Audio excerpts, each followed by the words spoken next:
자, 대부분 후회합니다. 집 산 걸 주변에 말하지 않는 이유, 그리고 말하면 안 되는 이유에 대해서 한번 얘기를 해볼게요.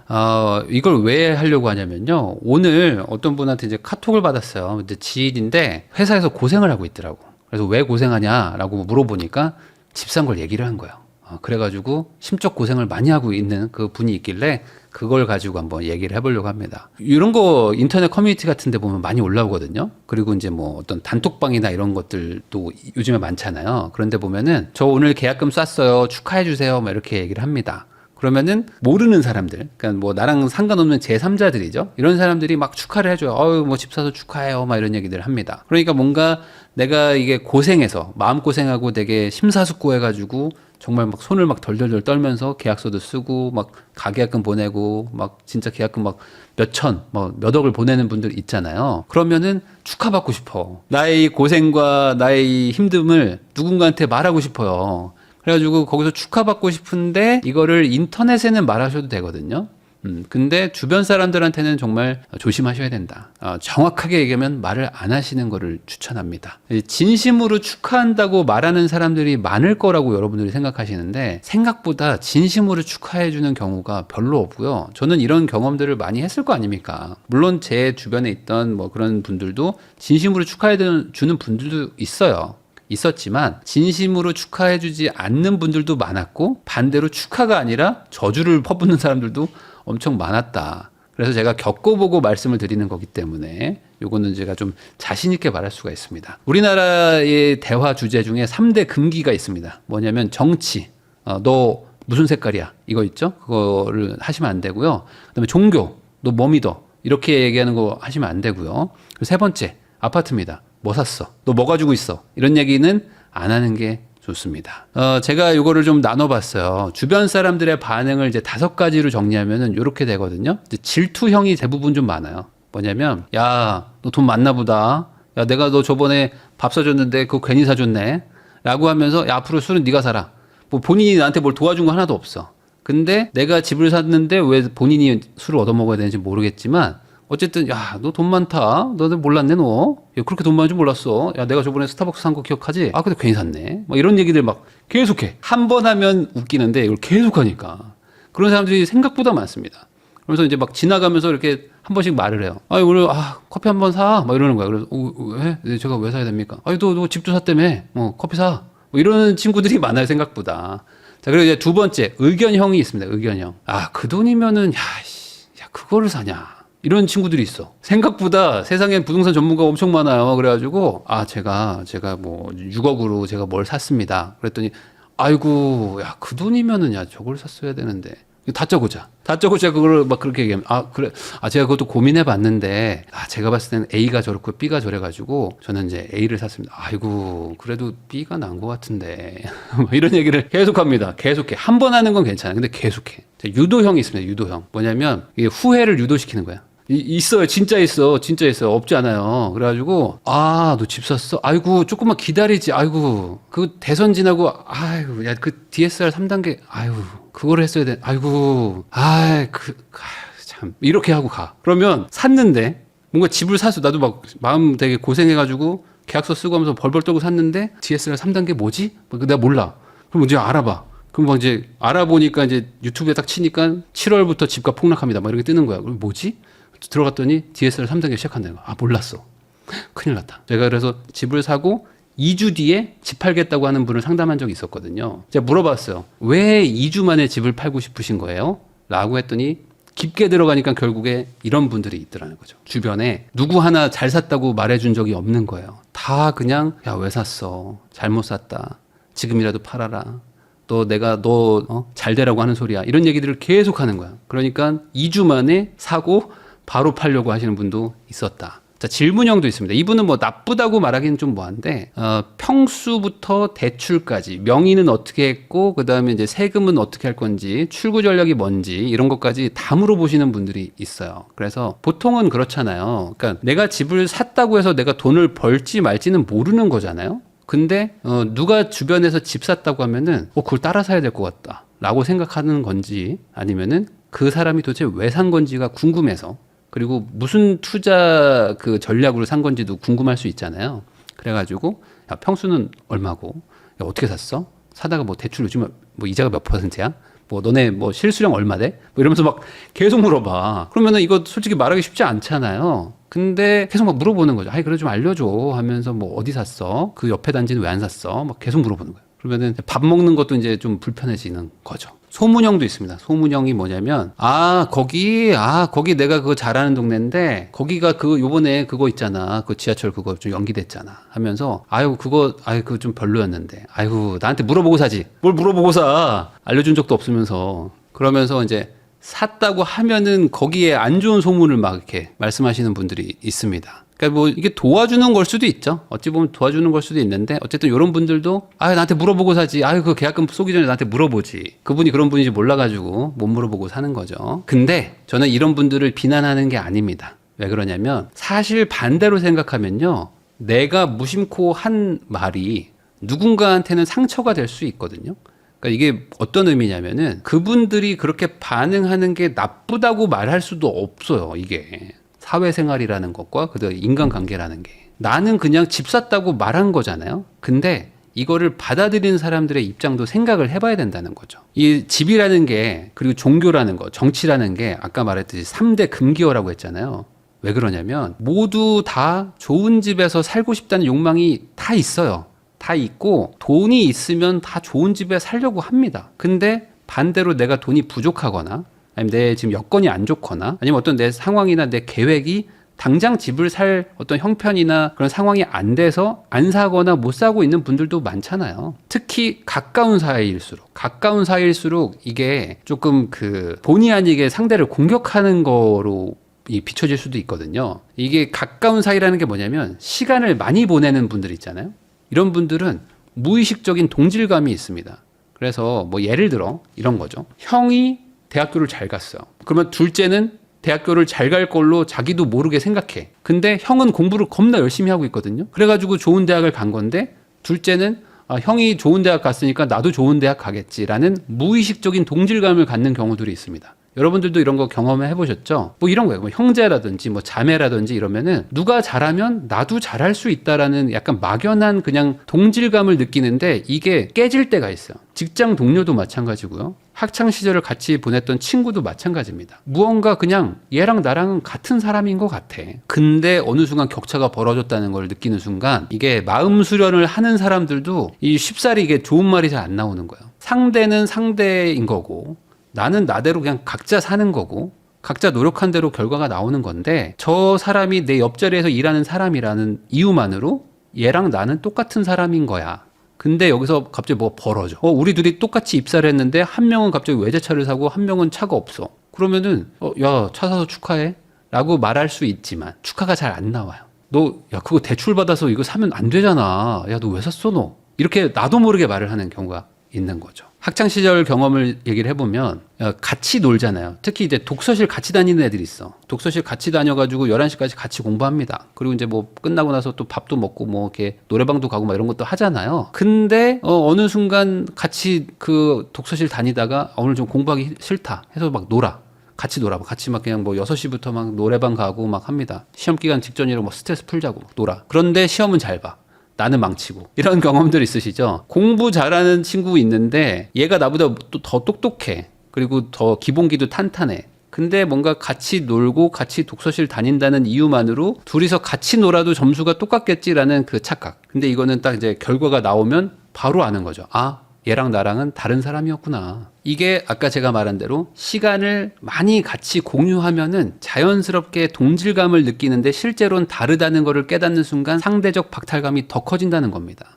그래서 가능하면 말하지 않는 게 좋은 관계는 누구냐면 친구나 지인 같은 거 있잖아요. 무슨 모임에서 만난 지인이라거나 무슨 친구, 특히 이제 오랜 시간 같이 보내는 뭐 동호회 회원 뭐 이런 분들, 그리고 직장 동료도 되게 오랜 시간을 같이 보내잖아요. 그러면 이런 분들한테는 말 안 하는 게 좋아요. 왜냐면 말해서 좋은 케이스를 저는 많이 못 봤고요. 꼭 칭찬을 받더라도 이분들한테 받을 이유는 없잖아요. 뭐 부모님한테 받으면 되는 거지. 가족한테 받으면 되는 거지. 굳이 뭐하러 내 주변 사람한테 이걸 얘기를 해서 칭찬을 받아야겠다라는 마음을 먹냐 이거죠. 그리고 또 하나는 이제 이겁니다. 그 동네에 안 살아본 사람 있잖아요. 그런 분들한테 굳이 말하지 않는 게 사실은 좋습니다. 특히 이제 그 동네에서 살다가 이사 나가신 분들한테는 절대 얘기 안 하는 게 좋아요. 이러면 나는 그냥 무심코 저 집 샀어요. 저 되게 고생 많이 했어요. 저 힘들었어요. 저 좀 축하해 주세요라고 던진 그 한마디가 누군가한테는 공격이 될 수가 있습니다. 말 안 하고 계속 참으면 되냐? 그걸 또 못 하잖아요. 그럼 어떻게 하냐? 꼭 말을 하고 싶다면은 부모님 정도도 괜찮을 수 있는데 부모님들 중에도 생각보다 자식이 집 샀다고 하면은 아까 그 주변 인물 5-5가지 유형 있죠. 글로 가는 분들도 생각보다 많아요. 그래서 꼭 가족이라고 해서 나한테 무조건적인 응원을 하지는 않습니다. 그래서 부모님도 조금 조심은 해야 돼요. 그리고 뭐 어떤 그 친척이라든지 아니면 형제 자매도 되게 조심해서 말을 해야 됩니다. 가능하면 그냥 말 안 하는 게 좋아요. 누구한테 말하는 게 제일 좋냐? 확실히 부자인 사람 있잖아요. 나보다 한 2-3배, 4배 이상 부자인 분들 있죠. 그런 분들한테는 말해도 뭐 별 타격을 안 받기 때문에 어이 축하한다. 오히려 진심으로 이렇게 축하를 해줍니다. 예를 들어 내가 뭐 5억짜리 집을 샀는데 한 15억짜리 집에 살고 있는 부장님한테 얘기를 한 거예요. 그러면 부장님이 어우 김대리 아주 축하해. 잘 샀어. 고생 많았겠다. 하면서 막 되게 칭찬해줘. 그러면은 기분이라도 좋은데 내가 5억짜리 집을 샀는데 예를 들어 뭐 옆에 있는 뭐 과장님이 아직 뭐 집이 없으셔. 그러면은 말 안 하는 게 좋습니다. 자, 두 번째로 해당 지역 주택을 보유하고 있는 사람한테는 그래도 얘기를 해도 괜찮습니다. 왜냐면 이분들은 그래도 이제 집을 가지고 있고 그 지역에 대해서 잘 아는 것도 있지만 그분도 그 지역이 어쨌든 좋다고 해서 가지고 있는 거잖아요. 그러니까 약간 동지가 되는 거죠. 그래서 과장님, 김대리 왜? 저 이번에 거기 뭐 7단지 있잖아요. 제가 그 7단지 25평 샀습니다. 아, 그래? 야, 그럼 이제 앞으로 우리 이웃사촌이네? 허허허 하면서 야, 거기 앞에 무슨 통닭 있거든? 야, 거기 앞에서 이번 주 토요일 날 맥주 한잔 할까? 뭐 이런 얘기를 합니다. 그러면 네. 그때 한번 쏘겠습니다. 뭐 이러면은 막 허허허허 하면서 막 칭찬해줘. 축하해주고. 그런 거 있습니다. 왜? 그분은 33평에 살고 나는 25평이니까. 근데 그분이 25평에 사는데 내가 33평 사면 좀 말하기 좀 어렵습니다. 확실히 더 부자인 사람한테 말하는 게 좋아요. 그리고 이제 마지막으로 이제 전문가가 있거나 아니면은 투자를 좀 경험을 해본 분 있잖아요. 이런 분들이 있는 어떤 그런 모임이나 집단에서는 얘기를 해도 어느 정도 좀 받아줍니다. 근데 싸해질 때 있어. 왜냐면 이제 투자 유경험자들이 모여 있어요. 예를 들어 뭐 한 9억짜리, 10억짜리 가지고 있는데 어떤 분이 딱 와가지고 저 이번에 잠실 샀습니다. 근데 나이가 비슷해. 그러면은 갑자기 분위기가 이제 싸해집니다. 그래서 요 전체적으로 이제 교집합이라는 걸 꼭 좀 생각을 해주세요. 생각보다 말을 하면 안 된다는 겁니다. 생각보다 말할 데가 없다. 회사 다닐 때 제가 경험한 게 있어요. 뭐냐면 회사에서 제가 말을 해서 이걸 알려진 게 아니라 세금 고지서를 제가 이제 회사에 뒀다가 그 세금 고지서를 이제 일할 때 그 상사분이 봐가지고 반대로 이제 커밍아웃을 당한 거였죠. 저는 이제 입을 꾹 닫고 이렇게 살고 있었었는데 저도 모르게 이 세금 고지서들이 막 많이 오잖아요. 전 다주택자였으니까 수십 장이 왔었습니다. 그래서 그걸 나도 모르게 모아놓고 있었어. 그래서 이제 그 상사분이 뭐야 이거 뭔 고지서야 하고 이제 봤는데 제가 이제 화장실 갔다 온 사이에 이제 보신 거죠. 근데 이게 막 너무 많으니까 젊은 친구니까 그때 제가 뭐 사원 주임이었으니까 야 네가 어떻게 집이 이렇게 많냐? 라고 하면서 이제 그때부터 대화가 시작이 된 거예요. 그러면서 이제 회사 생활이 이제 쉽지 않아졌죠. 이게 어느 순간 그렇게 되니까 특히 회사에서는 좋을 게 하나도 없습니다. 왜 너는 쓸데없이 딴짓하냐 이런 얘기도 이제 들을 수도 있고요. 그리고 야, 너 뭐 돈 많은데 뭐 진급 안 해도 되겠다? 뭐 이런 얘기를 들을 수도 있고요. 별의별 얘기들이 이제 나오기 시작합니다. 그리고 이게 또 와전되기 시작해요. 와전되면은 이제 뭐 한 2다리만 건너도 완전히 다른 얘기가 되는 거거든요. 그러니까 절대적으로 조심하셔야 됩니다. 자, 근데 말 안 하면 되잖아요. 안 걸리면 되잖아요. 근데 왜 그럴까가 사실은 핵심이에요. 왜 그럴까? 나도 이거를 집을 샀잖아요. 그럼 집을 사는 순간 내 모든 레버리지와 모든 투자금을 다 더해서 사기 때문에 내 이제 관심이 부동산에 꽉 쏠리게 됩니다. 그럼 부동산을 샀으니까 이 집값이 어떻게 될지, 뭐 전망은 어떻게 될지 이런 것들이 되게 궁금해지거든요. 근데 이 이야기 할 곳이 없어요. 대부분 내 친구들보다 내가 조금 뭐 빨리 샀을 경우도 많고, 그리고 내 주변 사람들한테 얘기하려고 해도 직장에 대부분 얽매여 있기 때문에 말할 곳도 없단 말이죠. 그러니까 자기도 모르게 무심코 얘기를 하는 거예요. 왜?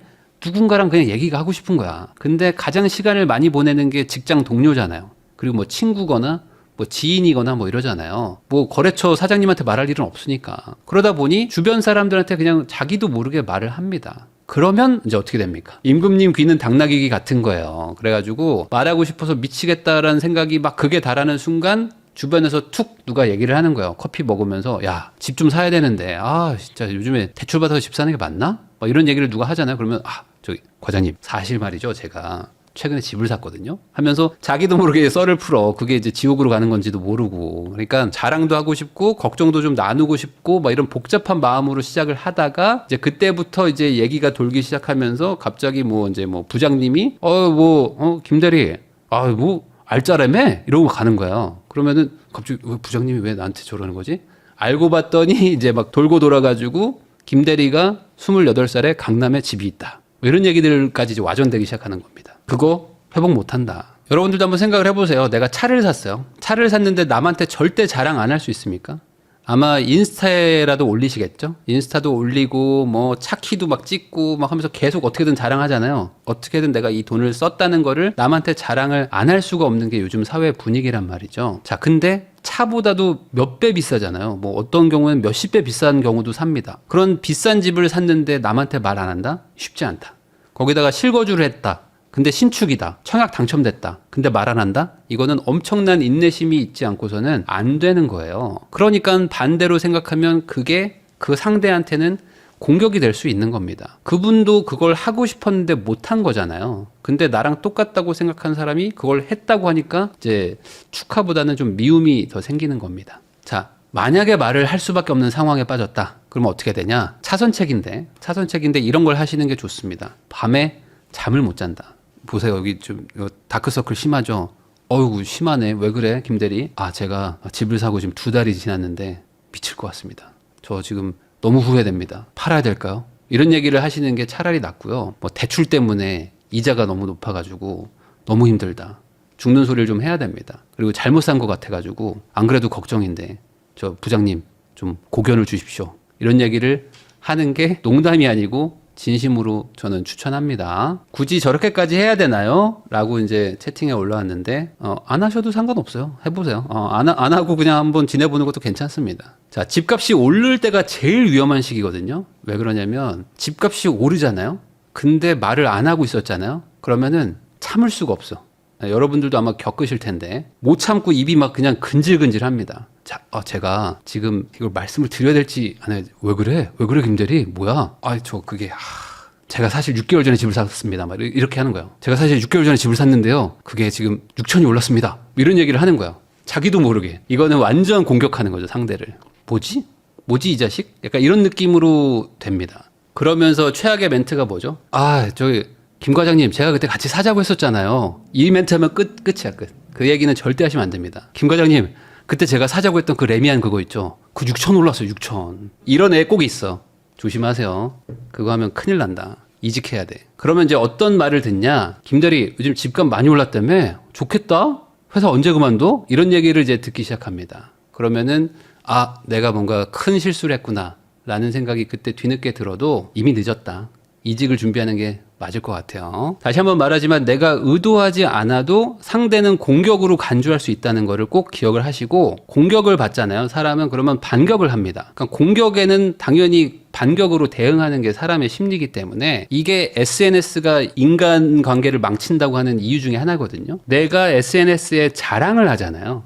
그러면 그 자랑을 하는 순간 상대는 그걸 공격으로 받아들이고 나한테 약간 자기도 모르게 무의식적인 악감정이 생기기 마련입니다.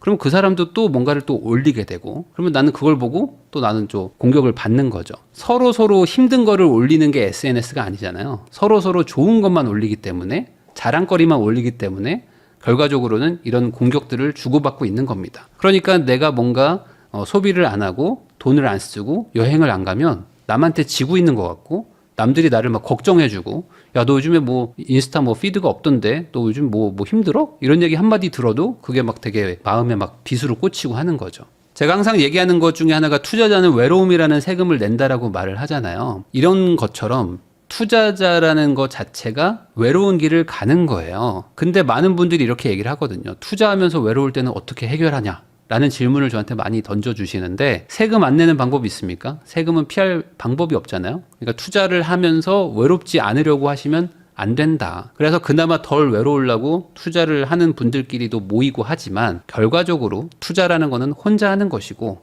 그리고 혼자 하는 길에서 외롭지 않을 방법은 없다. 무언가를 얻기 위해서는 무언가를 잃어야 되는 게 세상의 이치 아니겠습니까? 그러니까 돈을 벌기 위해서, 돈을 모으기 위해서는 뭐 추억이나 행복, 어떤 인간관계, 뭐 재미 같은 걸 좀 포기할 수밖에 없죠. 그리고 좋은 직장을 얻기 위해서는 뭐 학창 시절부터 고생을 할 수밖에 없습니다. 그러니까 뭔가를 얻었다라는 거를 좋게만 보지 마시고 무언가를 잃었다고 생각을 할 수도 있는 거죠. 그러니까 반대로 내가 얻었다고 생각하는 거를 남한테 자랑하는 순간 무언가를 잃게 될 겁니다. 그게 그 사람의 시기심을 뭐 유발할 수도 있고 아니면 그 사람이 나를 공격하게 하는 어떤 계기가 될 수도 있는 거라서 이 얘기가 뭐 우스갯처럼 들리실 수도 있겠지만 생각보다 이 부분이 사회적으로 민감하기도 하고요. 그리고 가능하면 얘기 안 하는 게 제일 좋다. 이거는 제가 체득을 한 거기 때문에 여러분들한테 이제 공유를 하는 거고 그럼에도 불구하고 아마 대다수의 분들은 그거 못 참고 과장님 제가 6개월 전에 집을 샀는데요.